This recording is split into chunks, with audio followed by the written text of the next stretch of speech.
Pembelajaran daring merupakan suatu proses pembelajaran dengan menggunakan sistem informasi yang memungkinkan munculnya pembelajaran jarak jauh dengan menggunakan internet.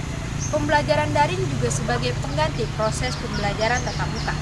Pelaksanaan perkuliahan daring memberikan kesempatan kepada mahasiswa untuk belajar kapanpun dan dimanapun sehingga proses belajar mengajar bisa berjalan dengan lancar tanpa adanya kuliah tatap muka.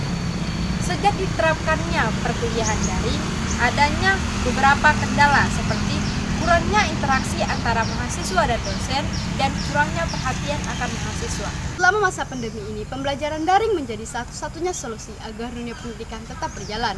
Namun tanpa kita sadari, ada banyak dampak yang terjadi. Salah satunya pada dampak psikologis. Nah, kami dari kelompok 5 yang beranggotakan saya, Erni dengan NIM A1B121058, Saya Putri Dwi Astuti dengan NIM A1B121047. Dan saya Farus Sopriani dengan NIM A1B121085. akan mewawancarai mahasiswa UNJA terkait dengan dampak psikologis terhadap pembelajaran daring. Baiklah, saat ini saya sedang bersama dengan salah satu narasumber kami yang berasal dari Universitas Jambi. Namanya siapa, Kak? Ayu Lestari Ali Dari Prodi. dari Prodi Manajemen S1. Oke, baik, Kak. Di sini saya mau bertanya, Kak. Menurut Kakak nih, permasalahan apa sih yang paling sering Kakak rasakan ketika pembelajaran daring itu dilaksanakan? Ya, yang saya rasakan ketika belajar daring yaitu yang pertama dengan kendala sinyal. Sinyal itu sering kayak putus-putus gitu atau apalagi habis hujan gitu kan. Itu kayak dosennya juga parah kan kalau misalkan kayak nanya tapi kita ngejawabnya putus-putus gitu. Yang kedua juga kita terkendala oleh keadaan. Jadi kalau misalkan daring nih kita harus terpaksa kayak harus mengkondisikan keadaan. Soalnya kalau misalkan secara daring pasti banyak gangguan dari lain-lain gitu.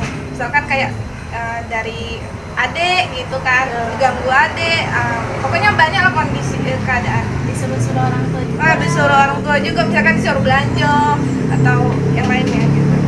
Terus nih, Kak, selama perkuliahan nih, Kakak lebih senang perkuliahan itu dilaksanakan secara daring atau luring? Oh, pastinya lebih suka luring karena kalau di kampus kan kita bisa kayak langsung explore dengan dosennya kan. Ya, habis itu kalau dosen bertanya kita langsung jawab. Kalau secara daring tuh kayak males gitu, kayak dosen nanya kita tuh kayak canggung rasanya ngejawab gitu. Terus juga kita bisa fokus dengan dosen tuh. Kalau misalkan secara daring tuh sering kayak ngantuk gitu kan, nengok HP terus tuh ngantuk gitu kan, dia tidak fokus dengan itu, dengan pelajaran. Terus juga keadaannya kayak memang mendukung nian dalam kita belajar, lebih aktif. Kalau luring offline nih saya itu lebih aktif daripada daring. Daring itu kayak rasanya malas untuk aktif, untuk pokoknya berinteraksi dengan dosen tuh rasanya agak kurang gitu. Lalu kalau ini kan tadi dampak negatifnya kan, tadi kan udah ada yang sinyal, terus stres juga di rumah. Nah, itu bagaimana cara Kakak kayak menghadapi dampak negatifnya itu? Caranya yo tetap yo berpikir positif dah gitu kan, kayak ya udah kita nak belajar nih, tetap apa ya, kayak jalan belajar gitu, jangan tidak semangat gitu kan, walaupun daring seharusnya kan tidak semangat kan, tapi tuh karena kita nak belajar, nak dapat nilai, nak juga untuk kedepannya lah, jadi tetap intinya semangat sih, semangat belajar deh. Terima kasih, Kak, atas jawabannya. Oh iya.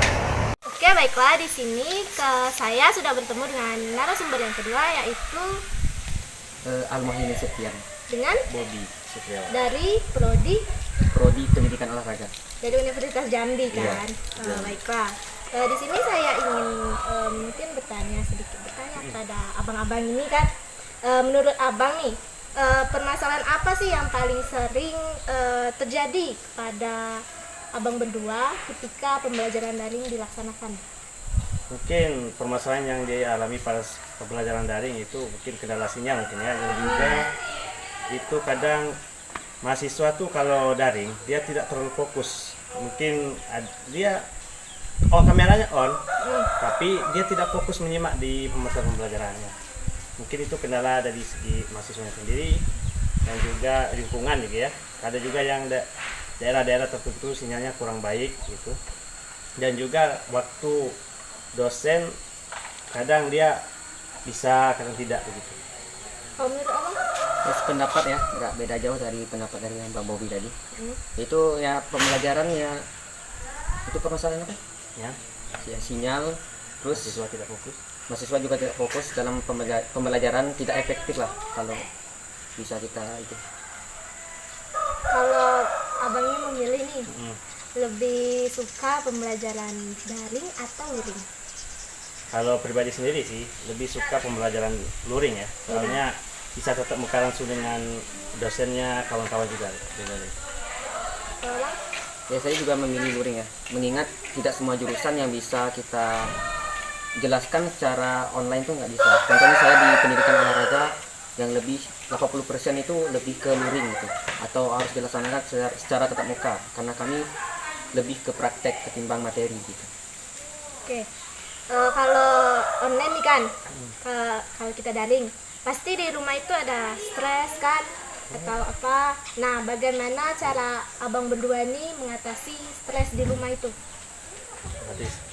Pas daring gitu ya. Pas daring. Mungkin kalau ini kan pribadi ya, kalau mengatasi stres seperti misalnya mungkin mendengarkan musik sambil belajar. Soalnya kalau pribadi sih mendengarkan musik sambil, apalagi musik slow kan lagi belajar tuh cepat nangkapnya begitu. Itu kalau mengatasi stres kalau di saat daring gitu. Kalau dari saya pribadi sih cukup sederhana ya, cukup mengisi hal-hal positif gitu di waktu luang gitu untuk mengurangi stres gitu atau mengurangi gitu. Kesimpulan yang dapat saya ambil dari kedua narasumber yang sudah saya wawancarai yaitu dampak psikologis yang sering mereka rasakan ketika pembelajaran daring dari rumah, yaitu merasa stres karena pembelajaran yang tidak efektif dikarenakan gangguan sinyal dan kurangnya komunikasi antara dosen dan mahasiswa, dan juga stres yang berasal dari lingkungan keluarga atau lingkungan rumah.